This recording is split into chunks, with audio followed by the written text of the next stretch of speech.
ఈ పిన్ 5 ఏళ్లకు ముందర రావాల్సింది. హాయ్ ఫ్రెండ్స్, విరాజెస్ కిచెన్ కి స్వాగతం సుస్వాగతం. ఈ రోజు మనం ఏం వంట చేస్తున్నామంటే ఆగాగ్ మమ్మీ, ఇప్పుడు మనం కుకింగ్ వీడియో చేయడం లేదు. మనం 71 డేస్లోని 4000 గంటలు అలాగే 1000 సబ్స్క్రైబర్లు కంప్లీట్ చేసుకున్నాం. యూట్యూబ్ మానిటైజేషన్ కూడా కంప్లీట్ అయింది. దాంతోపాటు యూట్యూబ్ పిన్ కూడా వచ్చింది. టోటల్గా మనం 84 డేస్లో ఇవన్నీ కంప్లీట్ చేసుకున్నాం. ఇంత త్వరగా ఎలా సాధ్యమైందో మన వాళ్ళకి చెప్తే యూజ్ అవుతుంది కదా మమ్మీ, అందుకే వీడియో చేద్దాం అనుకున్నాం కదా. అవునని మన సబ్స్క్రైబర్లకు కూడా చెప్తే చాలా యూజ్ అవుతుంది కదా. Knowledge is divine. అంటే జ్ఞానం వైన్ లాంటిది, ఎంత తాగితే అంత బలం అన్నమాట. కాదు మమ్మీ, మనం ఎంత షేర్ చేసుకుంటే అంత నాలెడ్జ్ గెయిన్ అవుతాం. కాబట్టి మన ఎక్స్పీరియన్స్ని మన సబ్స్క్రైబర్స్తో షేర్ చేసుకుందాం. ఓకేనండి, ఇప్పుడు మన ఫేవరెట్ ప్లేస్కి వెళ్ళిపోదాము. టొంటటాయ్. మీరు రెడీనా? నేను చెప్పేది నా ఛానల్కి వర్కౌట్ అయిన టిప్స్ మాత్రం. ఈ ఒక్క వీడియో చూసి ఛానల్ సబ్స్క్రైబర్ చేసుకోవద్దండి. అది ప్యూర్ కుకింగ్ ఛానల్ మాత్రమే. ప్రెసెంట్లీ చాలా వీడియోలు ప్లాన్ చేస్తున్నాము. మీకు వచ్చే టెక్నికల్ డౌట్స్కి మేము రిప్లై ఇవ్వలేకపోవచ్చు, క్షమించండి. ఈ విజయానికి కర్త కర్మ క్రియ అంతా పాపే చూసుకునింది. కాబట్టి పాప మాటల్లో విందాం. ఫస్ట్ పాయింట్, మీకు దేంతో టాలెంట్ ఉందో దాంతోనే స్టార్ట్ చేయాలి. కొత్తగా బిజినెస్ స్టార్ట్ చేయాలన్నా, యూట్యూబ్ పెట్టాలన్నా మొదట మనం పక్కన వాళ్ళు ఏం చేస్తున్నారని చూస్తాం.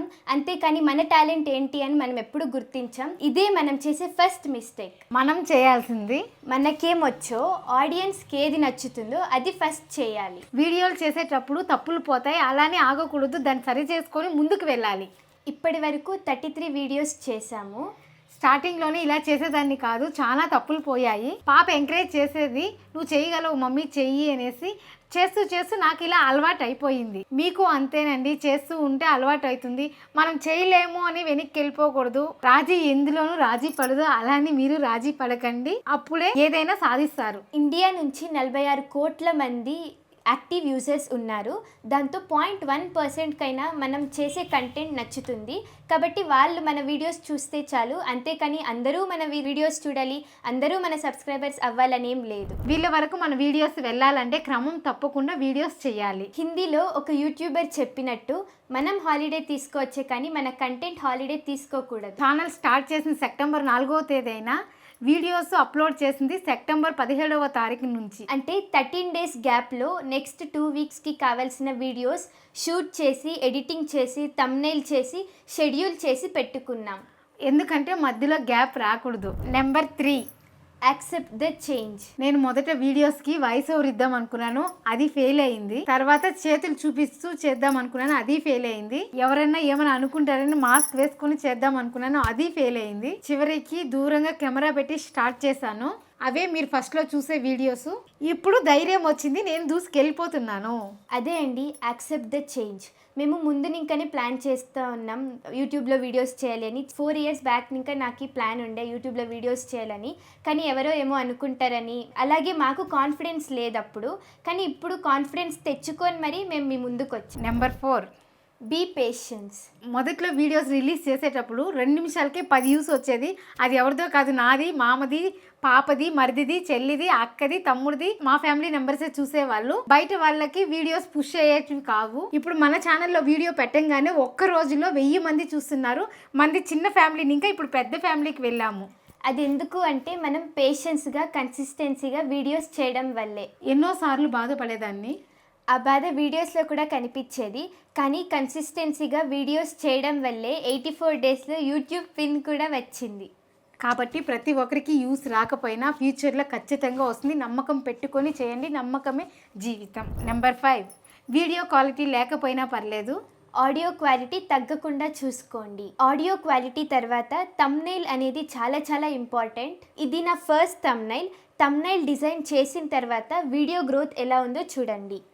నెంబర్ 6, టైటిల్ అండ్ డిస్క్రిప్షన్ కంపల్సరీగా ఉండాలి. నేను ఫస్ట్లో వీడియోస్కి డిస్క్రిప్షన్ రాయలేదు, తర్వాత డిస్క్రిప్షన్ రాసాక వ్యూస్ అనేది ఇంక్రీజ్ అయ్యాయి. డిస్క్రిప్షన్లో వీడియో దేని గురించి అని రాయడం వల్ల యూట్యూబ్ ఆల్గరిథం కరెక్ట్ ఆడియన్స్కి వీడియోని పుష్ చేస్తుంది. సో డిస్క్రిప్షన్ ముఖ్యం బిగులు. Number 7, engage with audience. మనం కమెంట్స్కి రిప్లై ఇవ్వడం వల్ల ఆడియన్స్తో ఎంగేజ్ అవ్వచ్చు. మీరు మొహమాటం పడకుండా లైక్, షేర్, సబ్స్క్రైబర్ చేసుకోమని అడగండి. స్టార్టింగ్ నేను వీడియోస్ చేయకపోవడానికి కారణమే సబ్స్క్రైబర్ అనే పదము నాకు వచ్చేది కాదు. ఇప్పుడు కూడా రావడం లేదు. నాకు ఇప్పుడు వస్తుంది అని ఏదో కొంచెం కొంచెం చెప్తున్నాను. ఇంత నేర్చుకొని కూడా చెప్తాను, నాకు కాన్ఫిడెన్సే లేదు. కాకపోతే నేను నేర్చుకున్నాను సబ్స్క్రైబర్ అనేది. ఇది కూడా రాంగ్ అంటుంది పాప. నాకు ఇట్లే వస్తుంది, నేను ఇట్లే చెప్తాను. Number 8, shorts or full length videos. మంచిగా ఒక్క వీడియో పుష్ అయినా కానీ పాత వీడియోలు చూసే ఛాన్స్ కూడా ఉంది. ఆ పాత వీడియోలు చూడడం వల్ల కూడా 4000 గంటలు పూర్తి అవ్వవచ్చు. అది 66th డే అనుకుంటా. 3700 అవర్స్ వాచ్ టైం అయింది. అలాగే 500 సబ్స్క్రైబర్స్ వచ్చారు. యూట్యూబ్ మానిటైజేషన్ కంప్లీట్ అవ్వడానికి 4000 అవర్స్ వాచ్ టైం అలాగే 1000 సబ్స్క్రైబర్స్ కంప్లీట్ అవ్వాలి. 66th డేన ఇంకా 500 సబ్స్క్రైబర్స్ కావాల్సింది. అలాగే 4000 అవర్స్కి 300 అవర్స్ వాచ్ టైం తక్కువ ఉంది. మేమేమనుకున్నామంటే షార్ట్స్ పెడితే ఈజీగా 500 సబ్స్క్రైబర్లు వస్తారనుకున్నాం. కానీ మేము వేరే ఛానల్ చూసినప్పుడు వాళ్ళు షార్ట్స్ పెడుతుంటే ఫుల్ లెంత్ వీడియోస్ పుష్ చేయడం తగ్గిపోయాయి. అది చూసి మేము షార్ట్స్ పెట్టాలనుకోలేదు. కానీ కేవలం 5 రోజుల్లోనే మిగిలిన 500 సబ్స్క్రైబర్లు వచ్చేసారు. 71 డేస్కి 4000 అవర్స్ వాచ్ టైం అలాగే 1000 సబ్స్క్రైబర్స్ వచ్చేసారు. అలాగే యూట్యూబ్ మానిటైజేషన్ కూడా కంప్లీట్ అయిపోయింది. చివరిగా ఇవి అస్సలు చేయొద్దండి. వీడియోస్కి వ్యూస్ రానప్పుడు అదర్ క్రియేటర్స్ ఛానల్ కింద కమెంట్ చేద్దాం అనుకున్నాం, మాకు సపోర్ట్ చేయండి అని. కానీ అలా అస్సలు చేయకండి. అలా చేయడం వల్ల సబ్స్క్రైబర్స్ వస్తారేమో కానీ వీడియోస్ మాత్రం చూడరు. 100 సబ్స్క్రైబర్లు వచ్చే వరకు మా ఫ్యామిలీ మెంబర్స్కి కూడా నేను షేర్ చేయలేదు. ఎందుకంటే కొత్త వాళ్ళు మన వీడియోని ఆదరిస్తారో ఆదరించారో, లేకుంటే వాళ్ళకి నచ్చుతుందో నచ్చదో అదేది నాకు తెలియదు కదా. అందుకే ఫస్ట్ మనం టెస్ట్ చేయాలి. కాబట్టి నేను మా ఫ్యామిలీ మెంబర్స్కి ఎవరికి షేర్ చేయలేదు.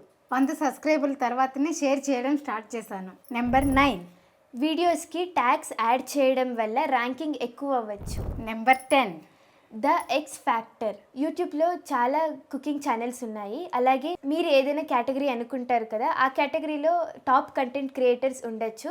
ఆ టైంలో యూజ్ అయ్యేది ద ఎక్స్ ఫ్యాక్టర్. అదే మీ హిడెన్ టాలెంట్. ఆ హిడెన్ టాలెంట్ బేస్ చేసుకొని మీరే ఒక టాప్ క్రియేటర్ అవ్వచ్చు. All the best mummy. మనం ఎప్పుడు ఇలానే వీడియోస్ చేయాలి. ఆడియన్స్ మనల్ని ఇలాగే సపోర్ట్ చేస్తారు. షూర్ నన్ను. ఈ సంతోషకరమైన సందర్భంలో రాజీ ద్వారా రాజీ పడకుండా ఆడియన్స్ దేవుళ్ళకి ఏ రెసిపీ చేయాలని మైండ్ని రాచి రంపాన పెట్టి రాత్రంతా ఆలోచించి రచించబడ్డ రాజీ పాయసం ఇప్పుడు చేసేద్దాం, చూసేద్దాం రండి. ఇప్పుడు ముందుగా పాత్ర పెట్టుకుందాం. ఇప్పుడు పాత్ర పెట్టుకున్నాం కదా. ఇప్పుడు కావాల్సిన పదార్థాలు పాలు, సేమ్యా. పాత్ర స్టవ్ మీద పెట్టుకున్నాం కదా. ఇందులో నీళ్ళు కాంచి వేడి నీళ్ళు చేసి పోసేసినామంటే పాలు చెడకుండా ఉంటుంది. కాబట్టి నేను అలానే చేస్తున్నాను. పాత్ర బాగా వేడెక్కింది. ఇప్పుడు ఎక్కువ మంట పెట్టినాను. కొద్దిగా నీళ్ళు బాగా కాగిందంటే ఆ పాత్ర బాగా నీళ్ళు తిప్పి పోసేసినామంటే దాంతో ఏమన్నా మనం కూర కానీ రసం కానీ వేసింటాం కదా, అలాంటి టైంలో పాల ప్యాకెట్ అట్లే చింపి పోసేసినామంటే పాలు చెడిపోతాయి. ఇప్పుడు నీళ్ళు కాగినాయి. ఇది పాత్ర అంతా ఇట్లా తిప్పుకొని ఈ నీళ్ళు పోసేద్దాము. ఇప్పుడు పాల ప్యాకెట్ కట్ చేసి పోసుకుందాము. ఇక్కడ నేను నందిని పాలు తీసుకున్నాను. Nandini special orange. దీనికన్నా ఇంకా థిక్గా ఉండేది ఉంది గ్రీను, కాకపోతే ఇది బాగుంటుంది కాబట్టి నేను ఇదే తీసుకున్నాను. ఇప్పుడు దీన్ని కట్ చేసి ఆ గిన్నెలో పోసుకునేద్దాం.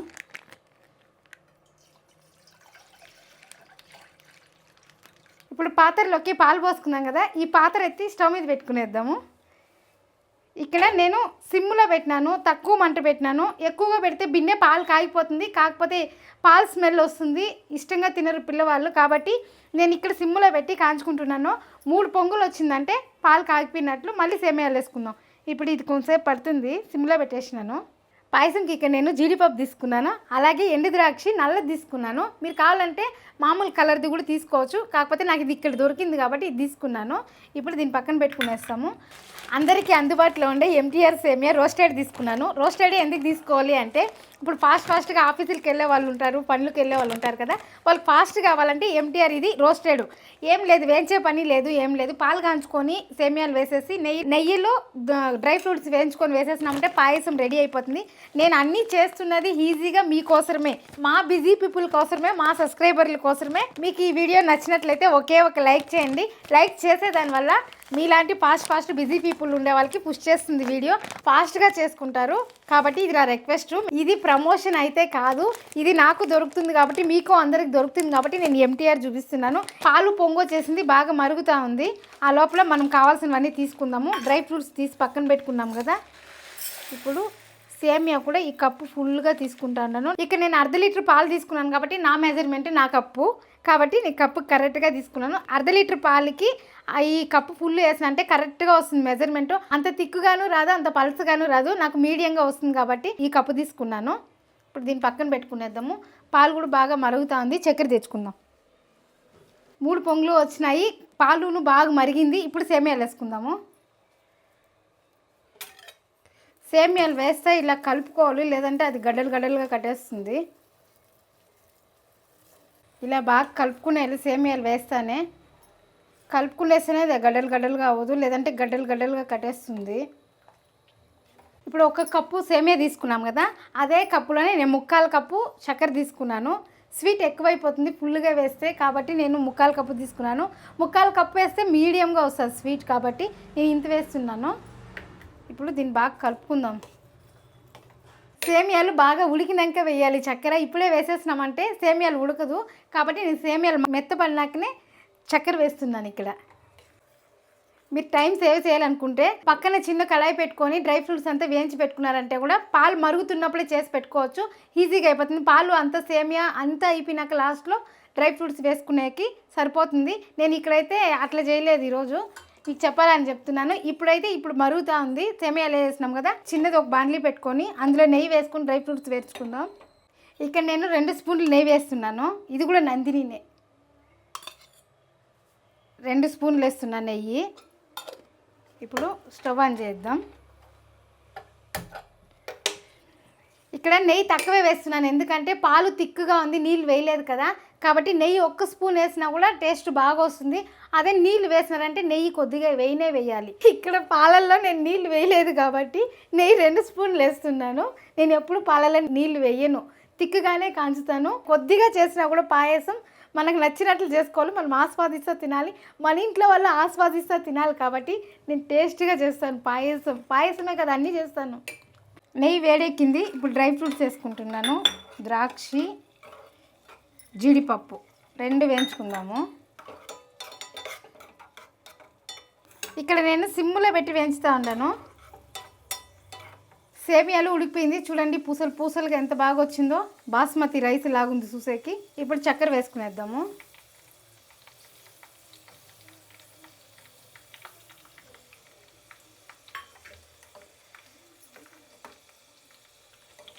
డ్రై ఫ్రూట్స్ చూద్దాం. 2 పక్కల మనది సీసీ కెమెరా లాగా ఉండాలి మన కళ్ళు.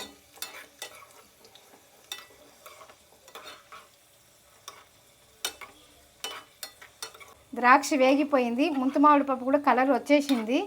ఇప్పుడు ఆపేద్దాం స్టవ్. ఇప్పుడు ఇందులో వేసుకునేద్దాం. చూడండి ఇందులో వేయంగానే ఎలా వచ్చిందో కలరు. అబ్బా, నెయ్యి వేస్తేనే ఏ స్వీట్కైనా ఏ హార్ట్కైనా టేస్ట్ వచ్చేది. ఇప్పుడు దీన్ని కలుపుకుందాం. నేను వేసింది 2 స్పూన్లు అయినా కూడా నెయ్యి ఎక్కువే తెలుస్తుంది. నందిని మహిమ అలా ఉంటుంది. చూడండి పాయసం అయిపోయింది, దగ్గర పడింది. ఇప్పుడు స్టవ్ ఆపేస్తున్నాను. స్టవ్ ఆపేసి లాస్ట్లో ఇంకొకటి వేద్దాము. ఎంటీఆర్ బాదం పౌడర్ తీసుకున్నాను. ఇక్కడ ఇది 5 రూపీస్ ప్యాకెట్, ఒకటి వేస్తే చాలు. వంటల్లో ఎంటీఆర్ ఇష్టం, హీరోల్లో ఎంటీఆర్ ఇష్టం. ఇప్పుడు దీన్ని లాస్ట్ టచ్అప్ వేసేద్దాం. ఈ పౌడర్ వేస్తే ఇంకా టేస్ట్ ఎక్కువ వస్తుంది పాయసము కాబట్టి ఇది 1 స్పూను, మామూలుగా 1 స్పూన్ వేస్తే సరిపోతుంది కాబట్టి నేను అందుకే 5 రూపాయల ప్యాకెట్ తీసుకున్నా. 1 లీటర్ పాలు వేసినానంటే ఇలాంటి ప్యాకెట్లు 2 వేస్తాను. ఇప్పుడు 1/2 లీటర్ పాలే కాబట్టి 5 రూపాయల ప్యాకెట్ వేస్తున్నా. ఇప్పుడు దీన్ని బాగా కలుపుకునేద్దాం.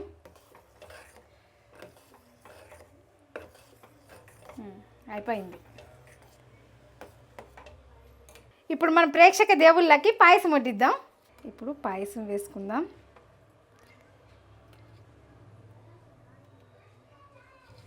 పాయసం రాని వాళ్ళు కూడా ఈజీగా చేసేయచ్చు ఈ పాయసం.